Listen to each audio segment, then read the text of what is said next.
And when you knock us down, we're going to get up. And on the way up, we're going to bite a kneecap off. Go ahead and say it, Ed. Go Tigers! When I woke up this morning, I was feeling pretty dangerous. You like that? You like that? F it. Jamar's down there somewhere. In the New Orleans Saints select Marcus Davenport. No! Splash Brothers. Yeah. It's playoff. Get going, Brace. Playoffs? Don't talk about playoffs. If it doesn't fit, you must acquit. What is up, guys? Dirty Boot Sports, and we are back with episode 205. This is another solo pod for me. I'm doing the last preview for the NFL season. This is going to be the AFC North. We've done the West. I think that was the last one we did with the Chiefs, and always save the North for last because this is, in my opinion, the most exciting division in football pretty much year in and year out. And it's one that it's close to my heart because I'm a huge fan of Lamar Jackson. I love some Joe Burrow, obviously. Love Jamar Chase as well. If he freaking touched the freaking field this year. Hate the Steelers, so always root against them. And then the Browns, who are, since Baker Mayfield went there, which, you know, he's obviously been going from there for 2 years now. They've been one of my favorite teams right behind the Saints. So it's really three teams that I really root for, and then possibly my least favorite team in football. So yeah, it's an interesting division for me, and I'm excited to talk about it. It's a solo one tonight. Trying to get this out. We're doing fantasy football pod in like an hour, chasing the trophy. Our start sit sleepers for the first week of the season. And then we're going to do our final NFL just overall preview tonight and also talk about LSU and just their disappointment that always happens. Thank you, Brian Kelly, for ruining my life. But yeah, we're here for a little quick preview. I hope to get through this one quicker than I do the others. I think I got the AFC West under an hour last time. So that's my goal again for this one. So let's just get right on into it. We're going to start in Pittsburgh. I think they actually made the playoffs last year, so, you know, they weren't the worst. I believe the Bengals were because Burrow was obviously hurt. But Pittsburgh's just by far the least interesting team in this division this season, so I'm going to start there. Looking at their offseason, the draft, they got Troy Fautanu from Washington, the offensive tackle. Pretty good pick. He had some type of connection to the overall, like the Steelers. I forget, like an uncle maybe that played for them. There's some weird like Steelers connection that it just felt like a perfect Steelers pick. They got Zach Frazier, center out of West Virginia, round 2. Roman Wilson, the receiver from Michigan, who's apparently had a pretty good camp and honestly might end up being their wide receiver 2 this season. And then Peyton Wilson out of NC State, linebacker, one of the better linebackers in the draft. Not a bad draft overall. I mean, they hit some needs, and then it's the Steelers. When they draft, it's usually pretty well. They don't really struggle with that at all. They just struggle at winning football games since Big Ben, pretty much. Like, they're just a mid team every season, which, hey, it could be worse. But let's look at some departures. Kenny Pickett, the first-round pick, I believe like 3 years ago, not too long ago, from Pittsburgh. Stayed in his hometown, went to Pittsburgh to the Steelers.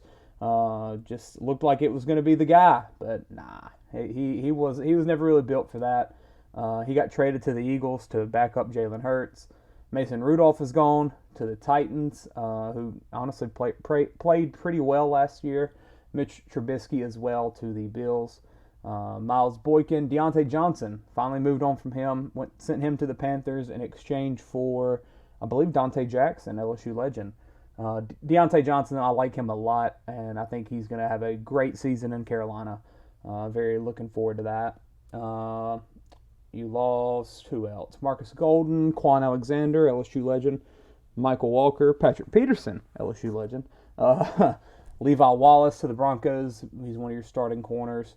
Not a ton, really. I mean, it's just you got rid of pieces that you needed to lose, honestly. Additions. Justin Fields, pretty crazy. They got him at a trade from the Bears for like a 6th-round pick or something next year. It's something very, very cheap. Something that every team in the NFL honestly should have done. Saints. But they did not. I think Justin Fields still has a future in the NFL. Is it going to be this year? No. But I do think he can be. I think he can be a really good NFL quarterback one day. I think there are obviously some things that he has to correct, but if you surround him with the right system, I still believe in him. But he won't be starting because they also got Russell Wilson this season. He got cut from the Broncos finally, and then signed with Pittsburgh. It just felt like a perfect match. I don't really know how that experiment's going to go. Russ wasn't terrible last year, but he also wasn't good. Pairing him with Arthur Smith as the OC, maybe you're hoping that he can rekindle some of that magic that he did when Ryan Tannehill was in Tennessee, and it actually looked like Arthur Smith was a good coach, and then he goes to Atlanta and just ruined every bit of credibility it felt like he had. But there is some positives to Russ. I think he's a fine quarterback. It's an upgrade, in my opinion, over Kenny Pickett / Mason Rudolph, whatever happened last year. And I think a connection with him and George Pickens can work, because we always know how much Russ loves throwing the deep ball, and he throws one of the prettiest deep balls in the league, in my opinion. We saw it last year so often with Cortland Sutton. You remember it with Tyler Lockett in Seattle. I think that George Pickens connection can be really good. Other receivers you bring in: Van Jefferson, Scotty Miller, Cordero Patterson. Of course, he follows Arthur Smith. And then Quez Watkins. Not really much there. I think Quez actually already got cut. Dean Lowry at defensive end. Patrick Queen, pretty big signing there. 3 years, $41 million. Great linebacker out of LSU. Was, kind of the foundation of that Ravens defense for a little while. But then they finally did make the upgrade to Roquan Smith. And Patrick Queen, he's just not really, he's too good to be a number 2 at middle linebacker on a team, so it made sense for him to leave. It did suck that he did go in division, though, but that's definitely a spot that he can succeed at. Anthony Averett, Dante Jackson, as I mentioned, starting at corner. Cameron Sutton as well, domestic abuse or something like that, fits the Pittsburgh culture. Deshaun Elliott, Miles Killebrew, and that's pretty much it. Let's take a look at the depth chart. So you got Russell Wilson starting at quarterback, Najee Harris / Jalen Warren in the backfield. Najee's going to be, your every down back, I guess, and then Jalen Warren's going to be the change of pace, third down, receiving back, whatever you want to call him, who will get some carries here and there. And then you also have Cordell Patterson, who's kind of a running back, kind of a receiver, just overall football player. Looking at receiver: George Pickens, Van Jefferson, Calvin Austin, Roman Wilson. Not the most exciting room. Calvin Austin has some potential, but I think it's really just going to be, can Pickens work with Russ? I do think he can, to a certain extent. Tight end, you got Pat Freiermuth and Darnell Washington. Darnell Washington, the freak out of Georgia, hasn't really had the chance to do much, but I do think he can be a solid NFL tight end. Looking at the O-line, Troy Fautanu is not starting. You got Dan Moore and Broderick Jones at the tackles, Isaac Siamalu at guard, James Daniels at the other guard, and then Zach Frazier. Not a bad O-line. It's certainly not anything great, though. Let's move on to the defense. Larry Ogunjobi at defensive end, Browns legend. Keanu Benton, Cameron Hayward, just a phenomenal football player. It feels like he's getting better with age. It's kind of crazy. T.J. Watt, they have him at weak side linebacker, but he's just a pass rusher. Like he essentially should be a DN, but it is that 3-4 defense where you have T.J. Watt on one side, you have Alex Highsmith on the other, both very good players.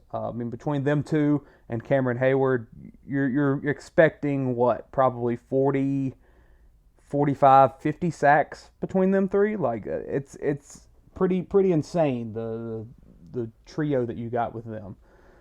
Then you also have Patrick Queen at linebacker and Elandon Roberts.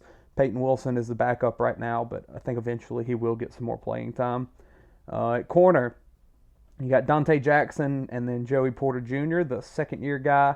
Minka Fitzpatrick at safety, Deshaun Elliott. Do have DeMonte KZ. I like him as a player. And then Beanie Bishop Jr. at nickelback. Not sure of him, but Cameron Sutton, as I did mention, is suspended. Chris Boswell at kicker. Cameron Johnston at punter. You got Calvin Austin at punt returner. Cordell Patterson at kick returner. Yeah, I mean, the defense, I think, is pretty good, honestly, overall. And then the offense, it's pretty limited. Let's take a run through the schedule real quick, though. So, opening week, you go to Atlanta. Arthur Smith revenge game. That's just a fascinating game from both sides, in my opinion. I don't think it's going to be a good game. I would say Atlanta would probably win easily, but you don't really know what this Steelers team is going to be. So, they could surprise you. Week 2, you go to Denver. Winnable game. Versus the Chargers, week 3, winnable game.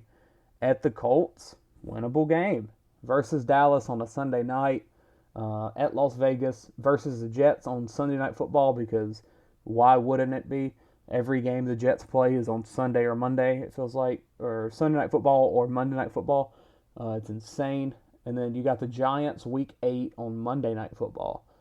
That's ugly. Nobody wants to watch Russell Wilson versus Daniel Jones. But, that's the first 8 before your bye at week 9. I think it's a lot of winnable games. Like, I'm not high on the Steelers team at all, but this is a very, very fair schedule. Like, you can win. The Steelers could be 4-4, 5-3 in this, and I would not be shocked, because it is that favorable, and it might be better the earlier it is. That way that defense stays healthy. T.J. Watt always seems to be a little banged up. Probably the earlier the better for Russell Wilson as well. Overall, it's not a bad schedule. The second half, though, pretty rough. So, in that first half, there was no division games, so you do have to factor in 3 games with Baltimore, 3 games with Cleveland, 3 games with Cincinnati. No. Not 3 of those. 2 with Baltimore, 2 with Cleveland, 2 with Cincinnati, and then the other games you have are at Washington, at Philadelphia, at Baltimore, and versus Kansas City. That's rough. All of those games are rough. Kansas City's on Christmas on a Wednesday. You go to Baltimore on a Sunday. Go to Cleveland on a Thursday night. Like, not a favorable schedule at all. I don't expect many wins out of that back half. And overall, it just does not feel like the Steelers' year. When is it going to be? I don't know. But I would probably, like I said, I could see 4 wins in that front half. But, is Russ going to win? Is Russ going to win these games? Probably not. And then by week 8, week 9, the bye, they might just sail. Like, they might actually just move off some of these pieces. I don't really know how many of them are on expiring deals or contracts that you can trade. But at the end of the day, I'm not very high on the Steelers team. Over-under is 7.5. Over being the heavy favorite. So under is plus 125. That's just too good of a deal not to take, in my opinion. So I'm going to go Steelers under 7.5 for plus 125. And then key to the season for the Steelers, it's got to be something Russ related, you would think. But maybe it's just, can the defense carry you to relevancy? How about that? Can the defense keep you relevant?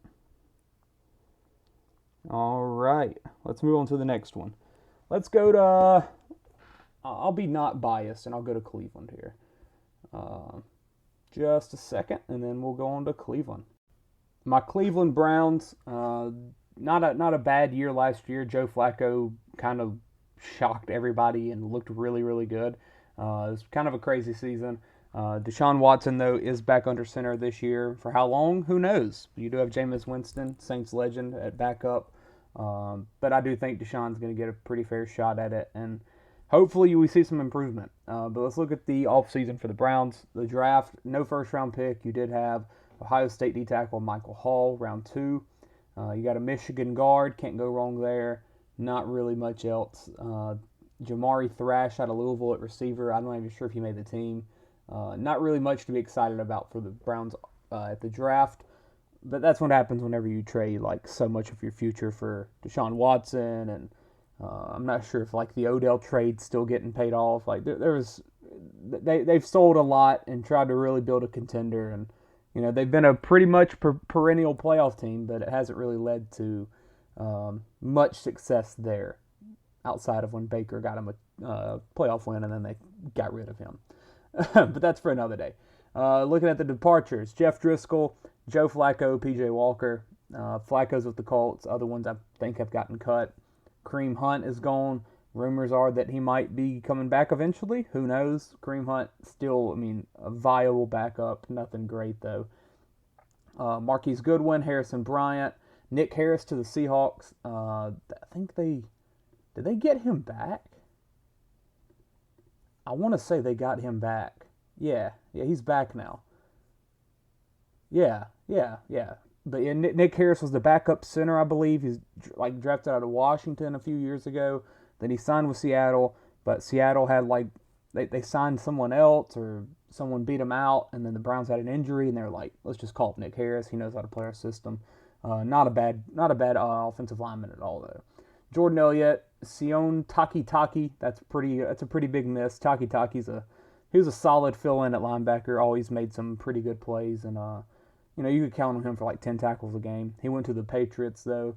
Anthony Walker, Mike Ford, and Deron Harmon.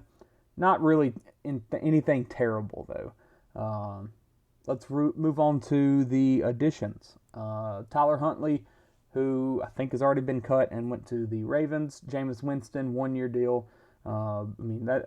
That's I would say an improvement over Flacco. As well as Flacco played last year, I do think Jameis is still a better quarterback in today's NFL. Deontay Foreman, I like that signing a lot as a third-string guy, especially with Chubb coming back from injury this year. Nyheim Hines, whenever he comes in, he's going to be more of a change-of-pace guy, but he is a little bit banged up. Jerry Jeudy, you got him from the Broncos for like a 4th-round pick, 5th and 6th-round picks, that's what it is actually. And you also signed him to an extension. Now, the extension probably a little too expensive for my liking, but I do like the pickup of Jeudy.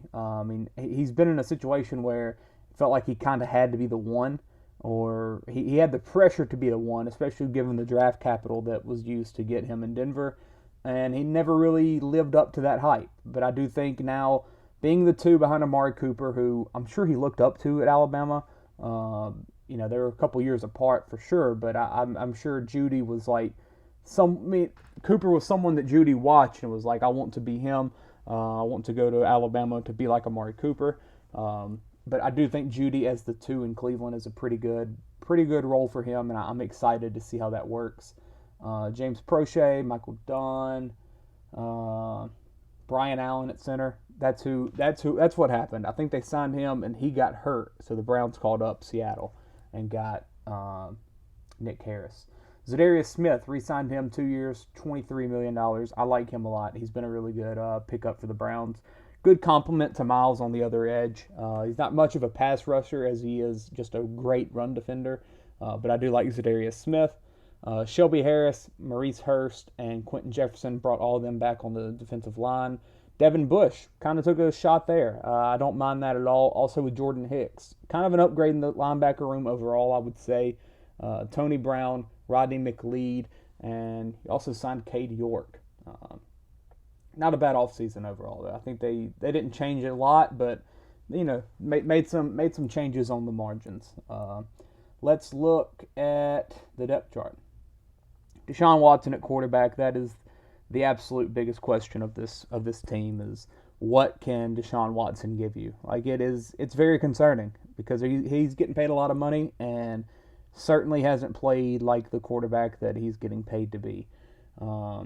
Looking at running back, though, Nick Chubb will be out at least 4 weeks. I do expect him to be back pretty soon after that. And until I see Nick Chubb on the field and he doesn't look like Nick Chubb, I'm going to believe Nick Chubb's going to be Nick Chubb, if that makes sense. There's been rumors like, he's been through so many catastrophic knee injuries that he just can't bounce back. But then you see him lift 600 pounds and you're like, my God, he's a freak. And I'm going to continue to believe that way until I'm proven wrong. Jerome Ford, though, is the starter at running back this year. Pretty good season last year from him. I think you feel comfortable enough with him as your running back for the meantime. Amari Cooper at receiver, Jerry Jeudy, Elijah Moore. Not a bad three. Elijah Moore's fine. You also have Cedric Tillman, David Bell. Jamari Thrash did make the team, but I don't expect him to do much. It's really going to be the Cooper and Jeudy show with some more here and there. And then Njoku, kind of your third receiving option, honestly, could be the two. Njoku had a great season last year. Still a ton of talent. You also have Jordan Akins at tight end. I like him as a backup. Jedrick Wills at left tackle, one of the best left tackles in football. I really like him a lot. He's going to get paid a lot of money pretty soon. If he hasn't already, he might already have. I might forget, but he's really, really good. Jack Conklin on the other side at right tackle, also very good. Joel Bitonio, Wyatt Teller at guards, very good. And then Ethan Poshik at center with Nick Harris at the backup. There's a lot of things to like at the offensive line for the Browns. I'm getting a little distracted because Jamar Chase is in uniform at practice today. Thank God, because I've got that man in way too many fantasy leagues. Oh, please let him play. Please let him play. Yeah. So we're gonna move on to the offense. Please let Jamar Chase play. Defense. Myles Garrett, pretty good football player. I believe he won Defensive Player of the Year last year. He is a freak. I love Myles Garrett. There are some, T.J. Watt's better. He has better stats. He has more sacks.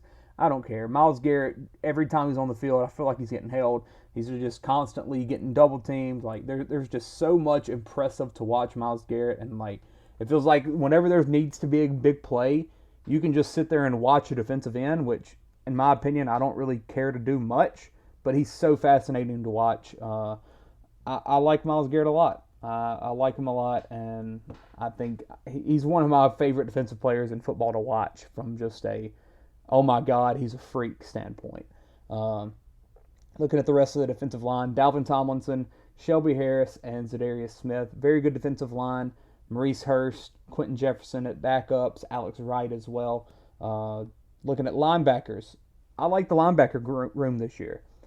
Jeremiah Owusu-Koramoah, one of the better linebackers in the NFL. I've been really high on him for a couple years, and you're really starting to see that just freak athletic ability start to shine. Jordan Hicks, solid vet. I mean, he's been pretty much the same guy for a couple years, and it's nothing bad. And then Devin Bush, first round pick, has all the potential in the world, just hasn't really found his landing spot yet. Maybe that'll be here in Cleveland. The most important thing is just keeping these guys healthy, because the Browns linebacker room has been hit with injuries so bad the past couple years, and hopefully they do stay healthy this year, because this is an exciting group in my opinion. Looking at the secondary, Denzel Ward at corner, locked down, love him, and then Greg Newsome on the other side as well, who they have listed as nickel. I think he's more of a boundary guy. And then Martin Emerson Jr. I would say is more of your nickel, but regardless, three very good corners. Cameron Mitchell as well, not a bad backup. Safeties, Juan Thornhill, love him, and then Grant Delpit, LSU legend. If he can stay healthy, another great player. I mean, this is a very, very talented secondary. Overall, just a really good defense that if these linebackers can stay healthy, because, not very deep at linebacker, but if those three can stay healthy, I think this can be a very, very good defense and one of the better in the NFL. Also have Dustin Hopkins returning at kicker, who had a pretty good season last year. But let's take a look at the schedule. Week 1 versus Dallas, pretty tough game. But I'm excited to see how that is. Two very good teams, two playoff teams that ended in disappointing fashion, going off against each other. It is in Cleveland, so I'll probably lean Cleveland, but still it's going to be a great game. At Jacksonville, Week 2, another fascinating game. I think that's two teams that kind of need big seasons this year. Versus the Giants, Week 3. At Vegas, at Washington. That's a good stretch right there. You should go 2-1, 3-0. At Philadelphia, versus Cincinnati, versus Baltimore, and versus the Chargers. And then bye week, Week 10. At New Orleans, there's the homemade clay bowl, versus Pittsburgh on that Thursday night in Week 12. At Denver, Week 13 in December. That's gonna be a road trip, and then you go to Pittsburgh the next week, so you get to Pittsburgh twice in about 17 days, something like that. Versus Kansas City, week 15, at Cincinnati on a Thursday night, versus Miami, week 17 on Sunday Night Football, and then at Baltimore, week 18, which could be pretty pivotal for playoff positioning. Honestly, that last four is a pretty rough stretch. Kansas City, Baltimore, Miami, and Cincinnati. That's pretty rough. It's not a great schedule for the Browns. I love the Browns, but I'm not loving that back half for sure. It's just going to come down to, man, what can you get from Deshaun? That's really all it is. It's really all it is. Let's look at their over-under this year, which is 8.5. Ooh, 8.5. The over is minus 135. The under is plus 115. I am a Browns fan. It's hard not to say the over here. But I think I'm going to have to go under. I don't love this. I don't love the schedule. And until we know what Nick Chubb's going to give you, we know what Deshaun Watson's going to give you. As talented as the defense is, I do think this is kind of a down year for the Browns. That's just a gut feeling overall. So I'm gonna go Browns under 8.5, and it's also the plus money. So I mean, you kind of gotta take that whenever you don't feel that good about the team. So the biggest question, as I said, can you have any promise from Deshaun Watson? Does Deshaun show you anything positive? And that's pretty much it for the Browns. We're going to move on to the Bengals next. The Bengals, with the recent news of Jamar Chase being at practice today, looks like they're on track for a really good season. They're needing a big year, in my opinion. They had the Super Bowl run a couple years ago, and then just overall down year the year after, or just not as good as it could have been. Because whenever you go to the Super Bowl once, you kind of have aspirations to just continue to make that happen, but it's really tough. And then last year, Burrow did get banged up. Just things did not go their way. But this year kind of just feels like a make or break, especially with the T. Higgins situation. This is probably the last year you have him around, and then you don't really know what you're going to do to replace him. But you did lose your OC to Tennessee. You lost Tyler Boyd as well there. So, overall the offense is going to be different. But as long as you got Joe, and by that I mean Burrow, because Joe Mixon is also gone. As long as you got Joe Burrow, Jamar Chase, T. Higgins, I think you do feel pretty good. Looking at the draft, though, Amarius Mims, offensive tackle out of Georgia, more of a project, but if he can hit, I think he's going to be a very good player. That was their first-round pick. Chris Jenkins, the defensive tackle out of Michigan, good player. Jermaine Burton out of Alabama. A lot of good reports of him this offseason, that if Chase does miss some games, he might be the guy that can, fill in the shoes of Jamar Chase. Like, no one really fills in the shoes of him, but he's going to be the next guy up, maybe. So he might be your 3/4, but still, don't expect a ton out of him this season. Eric All from Iowa, tight end, tight end university right there. Have heard some good things of him as well. Josh Newton out of TCU, I believe he's from Bastrop, Richwood, somewhere around there. Got a couple Ole Miss guys. Overall, pretty good draft. And then let's move on to the departures. A.J. McCarron, finally gone. Joe Mixon traded to the Texans. Tyler Boyd to the Titans.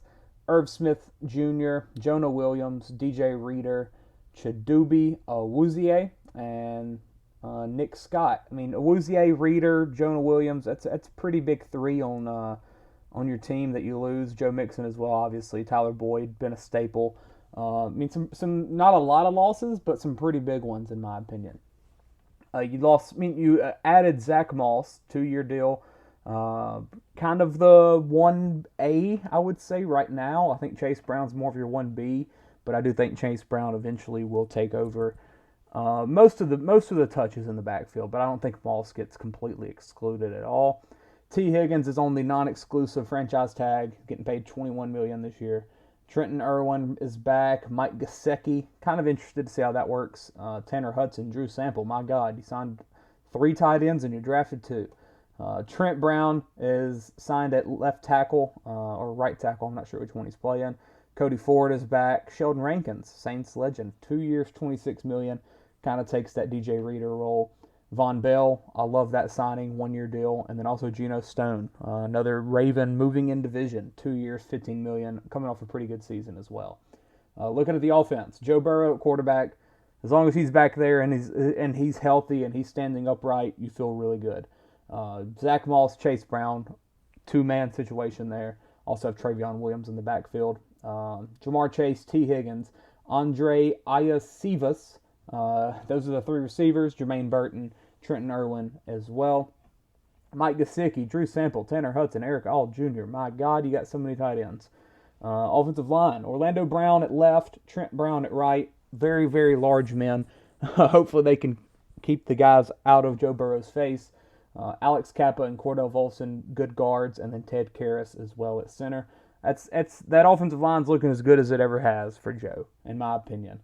You also have Cody Ford at backups, a solid pick. Marius Mims, your first round draft pick. Like, you got depth and you have actual talent on this offensive line. There should be no excuse for Joe, in my opinion. Looking at the defense, though, you got Sam Hubbard, Sheldon Rankins, B.J. Hill, Trey Hendrickson. Also Joseph Asai, Zach Carter. A lot of good talent on this defensive line. Very good unit overall. This Bengals defense has been very underrated, in my opinion, the past couple years. And I think the defensive coordinator, I forget his name. It's something I can't really remember. I think he's going to get a head coaching job, if not next year, maybe the next. I think he's just a really, really good coordinator. Logan Wilson, Jermaine Pratt, Akeem Davis Gaither at linebacker. Kind of a weak spot, but Wilson, I do think, has some upside to really grow into a very good linebacker pretty soon. Looking at the secondary, Cam Taylor-Britt, Dax Hill, Mike Hilton. Mike Hilton, one of the better nickels in football. Dax Hill, Cameron Taylor-Britt. Definitely a downgrade from Awuzie. Awuzie is awesome. That's an area of concern, I would say. Josh Newton is backing him up as well. But safeties, Von Bell, Geno Stone, I like that duo a lot. Also Jordan Battle backing them up. The secondary could be better, but I think it's got some potential to grow. But really, it's gonna go as far as that defensive line can take them. If they can continue to get that pressure that they have the past couple years, then I think they'll be all right. You also have Evan McPherson at kicker, one of the better kickers in the NFL. Looking at the schedule, you have the Patriots week 1. You better win. That's all I'm going to say there. At Kansas City week 2. Washington week 3. The Battle of LSU. Burrow versus Daniels, Monday Night Football. Can't wait. At Carolina week 4. Baltimore. New York Giants on Sunday Night Football. Cleveland. Philadelphia, Las Vegas, at Baltimore on a Thursday night, at the Chargers, and then a bye week, week 12. Overall, not a terrible schedule. You got to remember they are playing a last play schedule, so this should be very favorable for the Bengals. I think they can handle most of that the first 11 weeks. Looking at the back half, you got Pittsburgh on Sunday, week 13. And then you go to Dallas on Monday night, week 14. That's very fun. That's an interesting game right there. At Tennessee, week 15, versus Cleveland on Thursday Night Football, week 16, versus Denver, and then at Pittsburgh, week 18. I like a lot of these games. I think Cincinnati's going to have a really big year. The secondary does concern me a little bit, as does the linebackers, but overall, this offense, especially, man, you can't overstate how much Jamar Chase means to this team. And hearing that he is on the field now, I gotta lean over, and it's over 10.5, which is a lot of wins. But I'm feeling it this year. I really am. I think Burrow's gonna have an awesome year. I think Chase is gonna have an awesome year. I think Higgins is gonna be great and really prove himself. And I wouldn't be shocked if Higgins plays so well that they just bring him back. somehow, some way. But I'm going to go Bengals here, over 10.5 for minus 125. So Bengals over 10.5 minus 125. And then biggest question, how far can the Burrow and Chase connection take you? I mean, that's really, or I guess maybe can the offensive line keep Burrow healthy, or just something like that? Can Burrow stay healthy? Because I mean, as long as he's healthy, the Bengals have no issue. Like, that really is what it comes down to. As long as Burrow's on that field and he's playing football, the Bengals should not have a problem. But yeah, that's pretty much it for them. Let's move on to the Ravens. All right, the Ravens. You got to just think about Lamar Jackson when you think about this team. Two-time MVP now. Yes, the success of the regular season hasn't translated a ton to the postseason, but they did get a win last year against the Texans. And honestly, if L'Jarius Sneed doesn't knock that ball out of Zay Flowers' hands at the goal line, there's a realistic chance that the Ravens beat the Chiefs or find a way to beat the Chiefs and make the Super Bowl. And I would probably have given the Ravens the favorite in the Super Bowl against the Niners. They were really close to being Super Bowl champions, even though they did not even make the game. It's going to continue to be that way until they can just fully get over that hump and get out of the AFC into the Super Bowl. There's going to continue to be doubters of Lamar, and as much as I love him, rightfully so. He kind of deserves that given the performances that you have seen in the playoffs. But I still believe in him a ton. I think he's still one of the best quarterbacks in football. And, I mean, I expect him to just continue to be Lamar Jackson and continue to be incredible whenever you watch him play. And I expect nothing less this season. But let's look at the offseason for the Ravens. You have defensive back Nate Wiggins from Clemson. I believe he has some injury issues, so he kind of fell, but that kind of fits the Ravens mold of taking a shot on one of the better players in the draft that just fell for whatever reason it is. You got an offensive tackle from Washington, a linebacker from Penn State. You got Devontae Walker from North Carolina, very talented guy that had a lot of issues off the field stuff. It was like eligibility things. It was a very big deal at North Carolina, but whenever he did get to play, very good player. Got TJ Tampa out of Iowa State, Rasheen Ali, running back out of Marshall. Not really much else there. Draft, I mean, even if it doesn't look sexy on paper, it's the Ravens. You're going to believe in it because they always find a way to draft very well. Departures, Tyler Huntley, Dalvin Cook. I forgot he was there for a little bit. That's crazy to think about. Tyler Huntley, though, departure and is already back. J.K. Dobbins, Gus Edwards, kind of surreal to see them both go. But they are both with the Chargers now and with old friend Greg Roman, who thankfully is no longer the Ravens offensive coordinator, but just feels like a match made in heaven with Harbaugh. Odell Beckham Jr. is gone to the Dolphins. Devin Duvernay to the Jags. Morgan Moses traded to the Jets. John Simpson, Kevin Zeitler. A lot of pretty decent pieces off of this offense. I don't like looking at that. I'm sure they replaced them in some way, but still, that's a lot of guys that weren't stars, but that's a lot of people that contributed to the team last year. Looking at the defense, you lost Jadeveon Clowney to the Panthers, Tyus Bowser, Deshaun Phillips, Patrick Queen, as I mentioned earlier, to the Steelers, Ronald Darby to the Jags, Rock Ya-Sin to the Niners, Geno Stone, as I also mentioned, to the Bengals, and that's pretty much it. And then that's another, on the defensive side, you lose, 3 or 4 starters probably. And then additions, you don't really add a ton, in my opinion. Derrick Henry is the biggest move of the offseason for them and arguably in anybody in the NFL. Derrick Henry still is one of the best running backs in football. He's just been behind a not good offensive line and with a not good offense overall in Tennessee the last couple years. Now he's playing in Baltimore, which just feels like a freaking match made in heaven. 2-year, $16 million deal for Derrick Henry. Very excited to see how this works. Nelson Aguilar at receiver. Deontay Hardy, Saints legend. I'm sure they'll use him in interesting ways. Josh Jones at offensive tackle. Kyle Van Noy at edge, 2-year deal. That's not a bad pickup at all. He can kind of replace the stuff that you got from Jadeveon Clowney. I don't think there's much difference in them two players. Justin Mababuki, who I believe just changed his name to like Muhammad or something. Like it's his like legit African name. Pretty cool story that came out yesterday. 4-year, $98 million extension for him. He's a freak of a player. I believe he's one of the rare like defensive tackles that actually gets sacks, which is impressive. And yeah, whenever you get a guy like that, you do want to lock him down.